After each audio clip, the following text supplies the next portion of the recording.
Senator William Ligon, Republican, part of the Gang of Four, Senator Ligon from Brunswick. Senator, great to have you with us, sir. Good morning, John. How are you doing? I am fantastic. I'm in Athens today. We're live in Athens.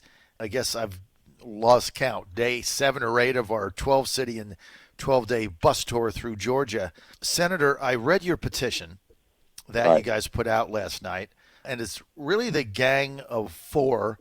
Brandon Beach will be with us live at 8. Greg Dolezal from Cumming, yourself from Brunswick, and Bert Jones, who will be with Beach at 8 a.m. from McDonough. So outline for us, you're trying to get a special session. The first thing you need to do is get 29 signatures from the Senate. Do you have the power to call this without the governor's consent? That's my first question, sir.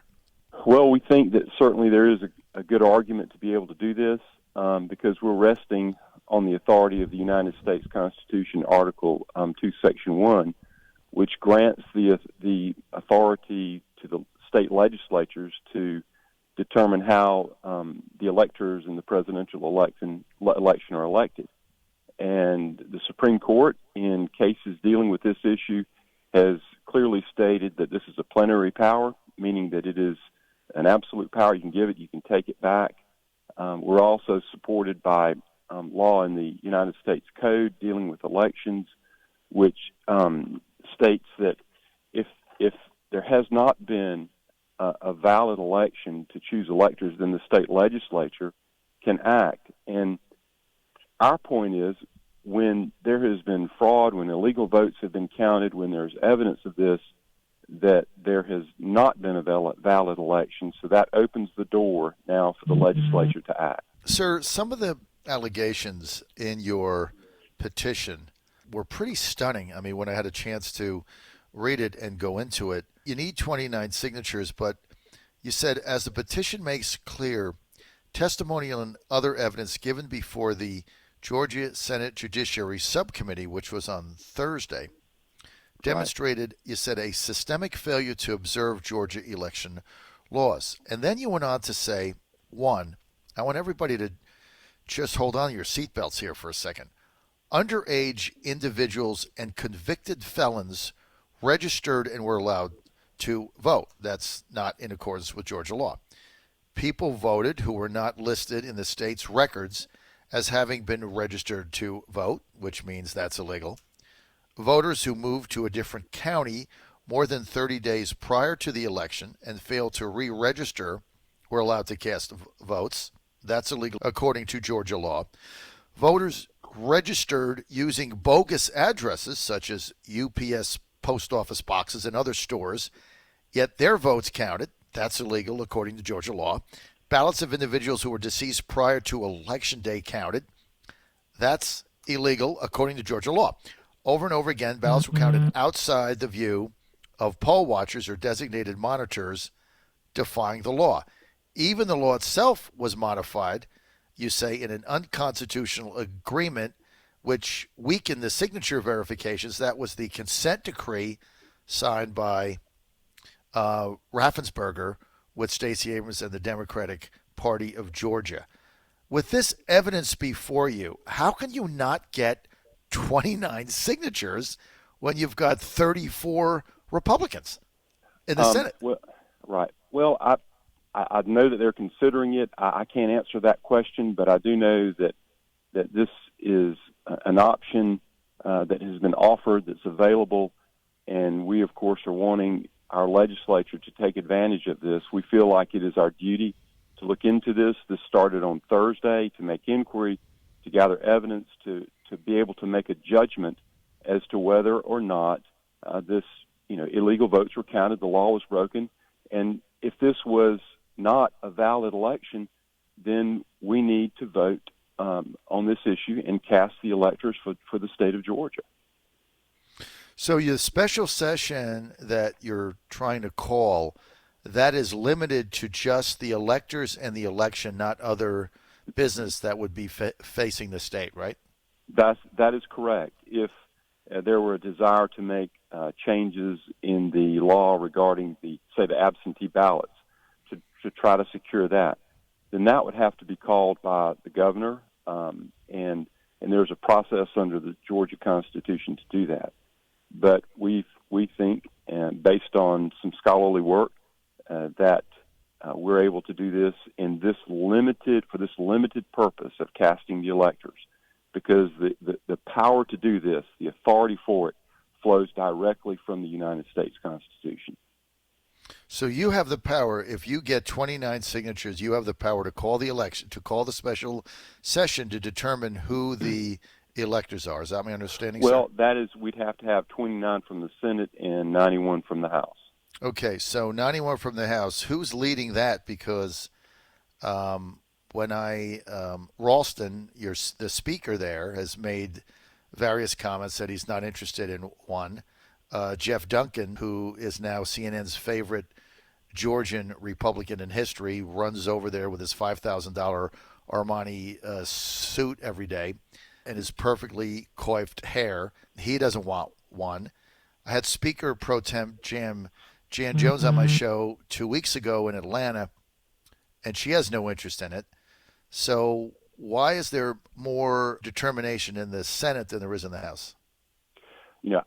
I can't explain that. I know that some of our senators are working with some members in the House to try to obtain the required signatures, but they'll have to address that themselves. We're focusing on what we can do. We see, let me just put it this way. When I was waiting to come onto your show, you had a montage of what happened to this nation and our FDR speaking after the attack on Pearl Harbor. Mm-hmm. And I realize that God has been very gracious to us to give us a country where personal liberties, individual liberties, personal responsibility is not tolerated but promoted. And this is something that's worth fighting for. And I believe that the people that are the public, we're clamoring for this, and we shouldn't be afraid of being sued or going to the courts. We should proceed ahead and do what we can to address this issue. Elections should not be stolen. We need to know the truth, and one venue for this to occur, we believe, is within the legislature, and that is why we're asking for this. Well, you're certainly fighting for it, Senator, no question about it. And, those that are saying there's no evidence, did they not see that video on Thursday? I was there at the hearing. My jaw dropped when I saw that. Right. And then Gabe Sterling, the chief lieutenant for Secretary of State Raffensperger, gets up on the next day and basically says, nothing to see here, standard operating procedure. Senator, is it standard operating procedure to throw everybody out of the voting place at 10:30 and then bring ballots in under lock and key in suitcases and count them in the dark when no one's there? Is that standard operating procedure to your knowledge, sir? Absolutely not. It is not standard operating procedure, and in fact, it's contrary to law. The eyes of the public have the right to be there when the counts are being made. Those eyes being the partisan observers as well as the media. And they were told that the counting would be stopped. They were told to leave, and then after they left, the counting resumed. And that is simply not acceptable, and it cast doubt into the results of the election, and it should not be tolerated. So where do we go from here, sir? Well, there are several venues that are ways that we can go. There obviously there's litigation ongoing. We have this request to go ahead and bring it into the legislature and let the legislature make that judgment and determination, which, by the way, is something that we do all of the time. We have to make judgment decisions when we're passing laws. So it's a tool that's available to us to correct a wrong, and I believe that we should use it. You're on the John Fredericks Radio Network. We're live in Athens, Georgia. We'll be here today and tomorrow, part of our 12 Georgia City and 12-day tour. On Thursday, Thursday, that's right, on Thursday, I'll be in Brunswick, Georgia, with Senator Ligon live. I'm looking forward to that. Senator, thanks for inviting me there. We'll figure out the details later, but I'm looking forward to that, sir. Thank you. And Senator William Ligon with us, Republican from Brunswick, one of the gang of 4 senators who has filed a petition to get a special session around the governor, Governor Kemp, who has said he will not call one. And they need, in the Senate, they need 29 signatures. In the House, they need 91. How many Republicans are in the House? How many Republicans make up the House, sir? I think there may be around 112. So you got 112, you need 91. You know what's interesting, Senator Ligon, from both the Senate and the House side, it's interesting to, after your petition and reading it, and I hope everybody has a chance to read that. It's going to print the whole thing later on today. It'll be up on Georgia Star News. Go to georgiastarnews.com. If you read that and you're not voting for it as a Republican, I mean, I would have to ask myself, what on earth, why don't you have that? Like, why would you vote no when you've got all the allegations of all this fraud? Right.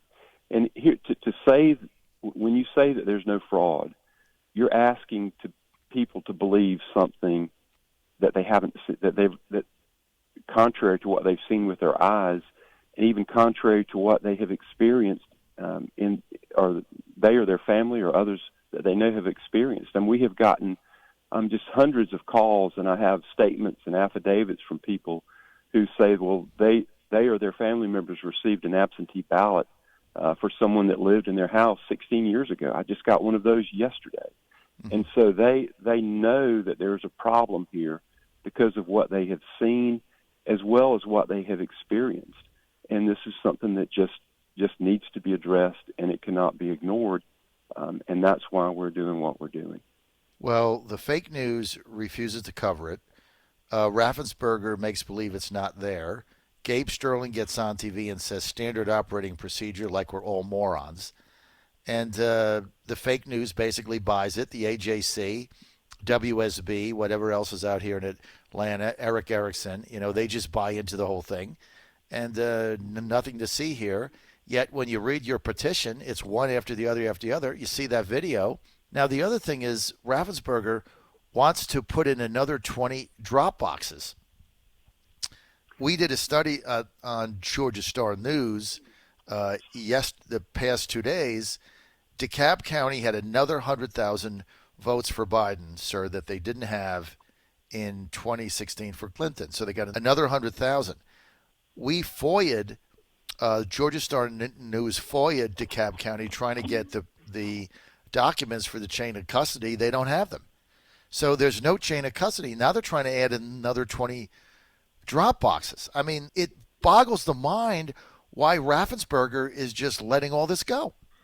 Well, sir. I tell you, that is another huge issue that became very clear to us in our hearings on Thursday, that the chain of custody procedures were very lax and were really, in some instances, were just atrocious. We had ballot boxes. There were ballot boxes coming in without seals, some in boxes that were sealed with, cellophane wrapping tape, and it's just unacceptable. And that would be clear violations of the laws as well. And we're not even sure that having the ballot boxes, I don't believe that comports with what the law would require as far as how you handle the absentee voting and dropping off ballots. Senator, I never got the drop boxes. If you get the ballot in the mail, right, you have to have a mailbox to get the ballot, right? It has to come in the mail. So if you have a mailbox to get the mail, why wouldn't you simply put it back in your mailbox with a stamp on it, or if it's postage page or whatever it is, just put it back in your mailbox? Why do you have to go and put it in a drop box? You just have to put it back in your mailbox from whence it came. I never understood why there's drop boxes, and now there's no chain of custody whatsoever. Senator, we're almost out of time. Final question.